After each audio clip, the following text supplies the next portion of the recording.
YouTube land. I was getting myself a little bit flustered there and having a hard time, and the best thing I can do when I do that is turn the camera off, sit back and think for a minute. I realized I had my wheels turned towards making a right hand turn. The wheel turned slightly while I was doing the other side, and I just really needed to have my wheel straight and make sure this was all the way back into the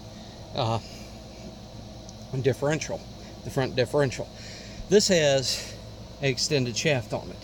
The other one went to about there, and then it had a female internal spline. This has got a male external, and the lock ring is there. You can see it. It is there and intact on this one. The seal that goes at the wheel bearing, that's going out, but I'm not sure if that's sold separately. It looks like it probably would only come with the axle kit. These axles may need changed here in a while. The center tripod came out on me while I was doing it, and on this axle you have to hold the axle in a you have to grab it with both hands and hold this end kind of out straight to be able to pull this out of the differential. And I don't know if you can see in there, but I'm trying to hold the camera at an angle, there's a roller bearing right behind that seal. So I just had to stop, think, turn the wheel straight, then I could get it out of the wheel bearing splines all the way. When I did the other side, I'd been trying to cheat, and I had tried to take the axle out with the wheel bearing, forgetting about the fact that there's a metal seal back there behind the wheel bearing in these. So the other side, I didn't have to fight the axle stub into the wheel bearing, and I didn't put the wheel bearing back in until after I had the axle back in place with the new seal in. This side I did it differently. I haven't put this bolt back together yet. I'm debating on what I'm going to do to it. I'm going to clean it up with something. Go look and see if I just got a stainless brush hanging around.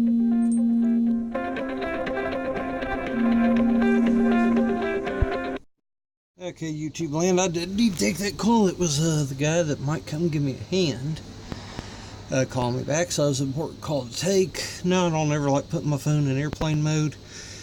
At least 85% of the people that call me, I actually want to talk to them.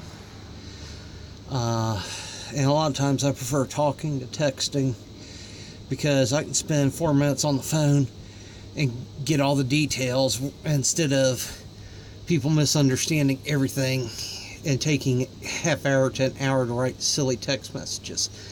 I do not like texting unless you're sending me something like a part number or something like that, and even then people sometimes will send you things wrong in a text message. They don't realize they're typing things wrong, especially if they're riding in a motor vehicle and sending you a text message while they're riding as a passenger.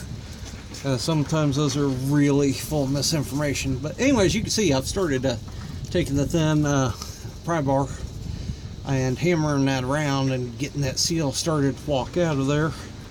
We'll see what happens here in the next minute or two. Well, this has been a few minutes. I've been laying under the truck trying to work around that seal. It's not coming out as easy as the other one, YouTube land. Hang on. Okay, YouTube land. Here's the driver's side axle seal out. And I can tell you from looking at how much I've damaged this puppy, that is the absolute top there.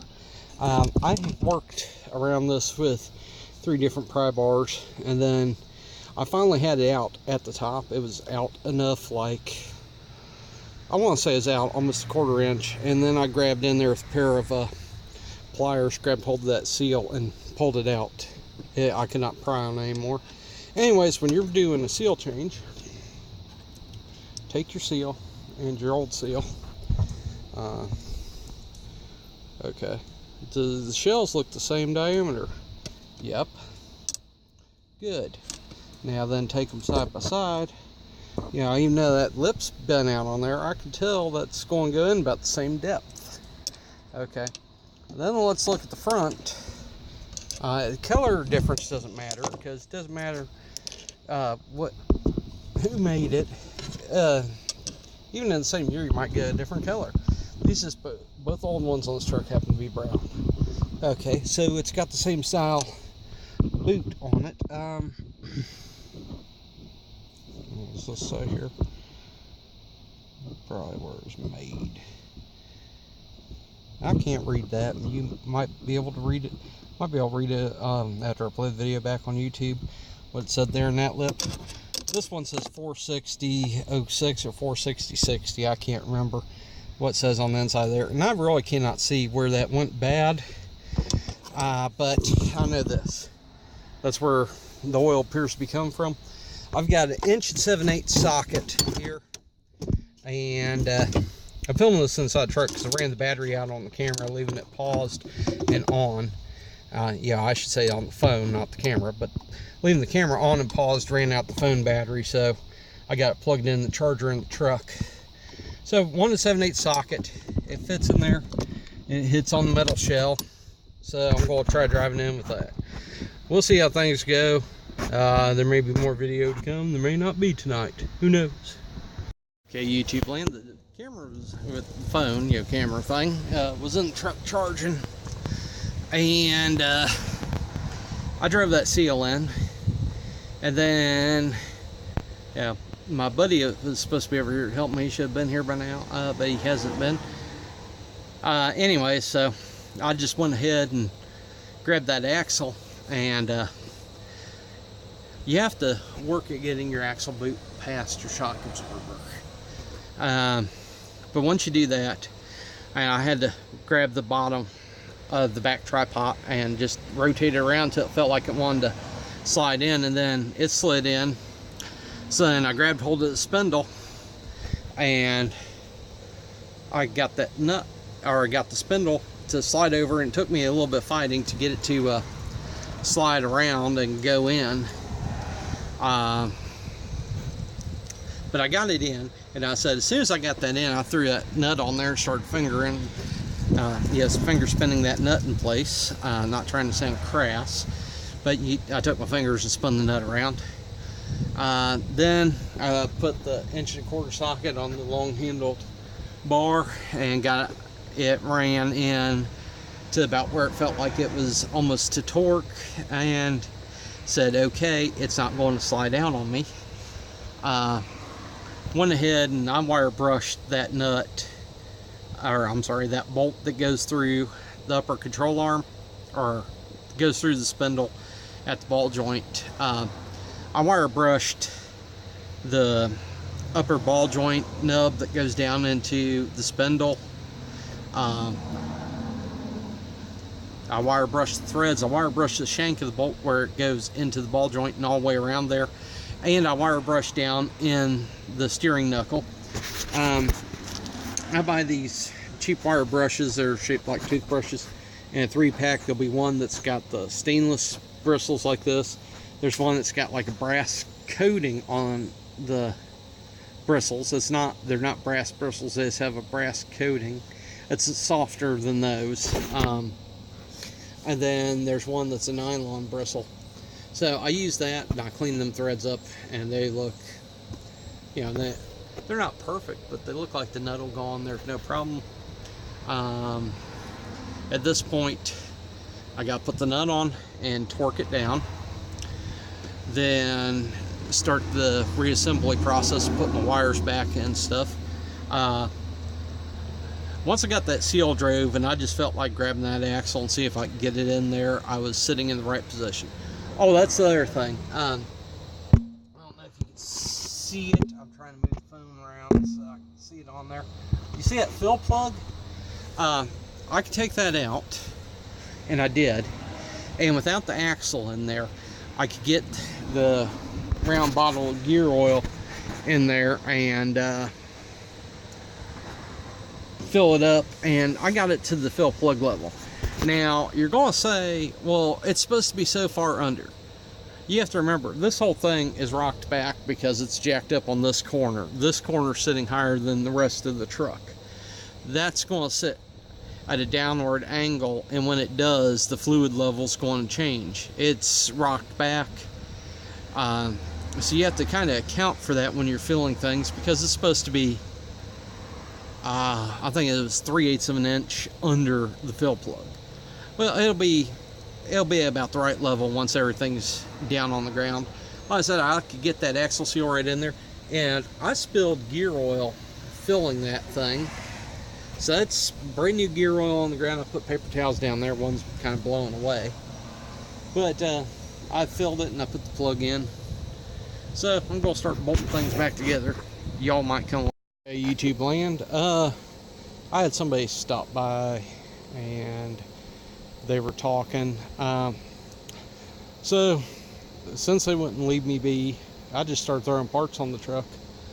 That's my thing. People show up and they're going to squawk and keep me from working, unless they're squawking about something of utmost importance or something that requires my attention. I just get on with working, and if they get all mad and funny about it, so what? So anyways, threw my truck back together, took the electric impact. I ran the nut all the way tight with the long threaded ratchet, and then just for extra assurance, because it's supposed to be 150 200 foot-pounds of torque, all my torque wrenches are gone. That's a story longer than your arm, and I'll tell it someday, but not this day. Anyways, so I put the socket on there on the electric impact, and it spun it about 1/64th of a turn, and might even be greater than that, maybe 1/94th of one turn. Now you're talking an 1 1/4 socket, so what's 1/94th of an 1 1/4? That'd give you, about the amount of turn it gave it. But it's good and torqued. I'm going to retorque the lug nuts and probably take it for a drive. As I was saying before, I filled the differential. I did not change the oil because to get the cover off fully, I'd have to take the steering rack out. There's no way to get at the top cover bolts without taking the steering rack out. Somebody's had that cover off before and they've RTV'd it, which means it has to come all the way off to be cleaned. You can't just stick a dab of RTV in there and crush the bottom 3 bolts together and hope it holds, because it won't. So I've got to wait until I change the steering rack to take that cover off and change the gear oil properly. But I did fill it up to where it was at the fill plug level, and now that it's sitting on level ground, that will have sloshed forward and it will be under the fill plug just about to the Ford specification. So I've got oil in there. I've got both axle seals changed. Sorry I did not do the step-by-step putting it back together.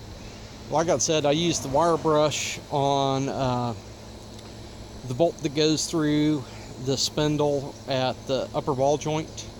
I cleaned all the rust off that I could. I sprayed it with PV Blaster and scrubbed it with stainless steel bristles. I scrubbed inside the spindle where the upper ball joint stud goes, and I made sure I lined up the rusty spot back where it goes. Then I also went ahead and took that wire brush in that spindle. I'd done that with PV Blaster in there and scrubbed the rust out, scrubbed that ball joint stub off, and scrubbed out the bolt groove all the way around on it. I scrubbed off the bolt shank, and the shank has wear on it. The other side didn't appear to, but that does. Looks like I'm going to be, if I keep this thing longer, I'm going to have to eventually change the ball joints anyway, so I'm going to plan on doing that service and probably acquire the parts. I need a ball joint press to do something else on this anyway, so after a couple paychecks I will acquire one, and I will acquire the one that does probably just the smaller one for now, but I'd like to acquire the one that does the 3/4 ton up 4-wheel drive trucks, or it also does the Dodge trucks, because if you got the tool and you got a torch and a hammer around, then you can get those ball joints out and change those and make a little bit of money here and there. All right, that's all for now, YouTube land. Oh, it's here. Okay, well, I turn these sharp zigzag corners like this, YouTube land. I was hearing a not from the power steering pump, mind you, but it was coming from the front differential. It did it more warmed up than it did at ambient temperatures, but even on that turn, I would have normally heard a little bit because it was low and it wanted some stuff put in. Yeah, my tach works intermittently, in, out, in, out. A lot of times it doesn't even, if you floor it and you take it all the way up to range, it doesn't rev all the way up to the truck shift point at 6,000 anymore. This thing, the fuel gauge doesn't read right either a lot of times, so I'm off here now.